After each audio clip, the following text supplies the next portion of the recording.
Hey guys, this week on Heysabri, I'm answering Priyank Patwa's question. He's written, "Hey Sabri, I've faced the challenge of a lot where people just wouldn't admit that they have a problem with the price of the service. Most common excuse is that they just don't want it right now. They'll definitely do it in the future.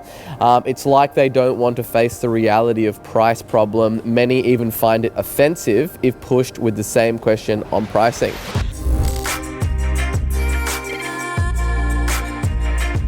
It's a great question.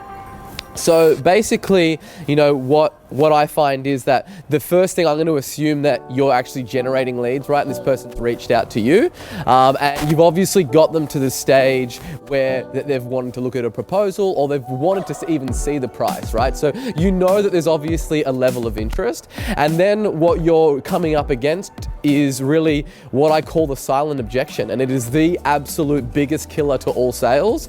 And when people ask me, like, what is the toughest objection, it's always the silent objection. It's the objection that you don't even know what it is, because then you can't address it, so you can really objection handling and close over that, right?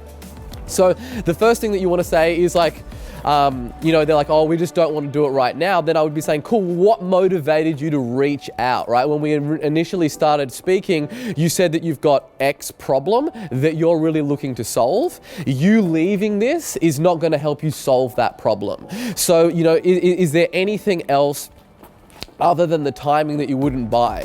And then they're typically going to say, "Oh, look, no, it's just the timing." And then you really want to just start diving into unearthing that silent objection and say, "Cool, well, if you're going to obviously leave this to the future, what's going to change in your current situation?" And by asking that question, in a few different ways, from a few different angles, then slowly the real objection will start to rear its little ugly head, right? And they'll be like, "Oh yeah, and it's just the finances, it's not a good time." And then you're like, "Aha, okay, cool, it's the money."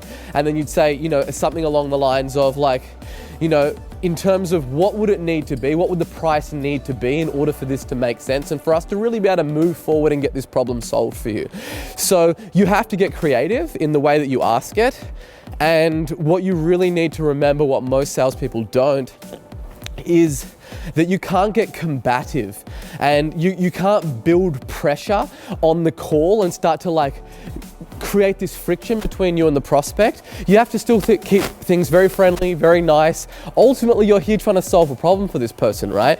So regardless of what they hit you with, you want to kind of angle it from different questions and come through, still be polite, still be very approachable, but also straight shooting, straight to the heart of the matter and find out exactly what the real problem is.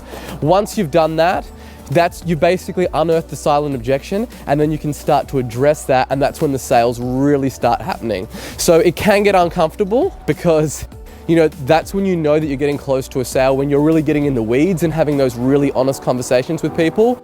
But it's something that you have to train and exercise and get comfortable being in the ring, getting punched in the face with objections, and still being able to try to go for that outcome that you're ultimately trying to get to. So I hope that helps you. Hey guys, if you enjoyed this video, make sure that you click the like button and subscribe. We're dropping a video on YouTube every other day. And if you've got any questions about any of the content that I covered in this video, just basically leave a comment with hashtag Heysabri in the comment section, and every week we're also trying to go through all those questions and get them answered. So go ahead, click subscribe, and we'll see you in the next video.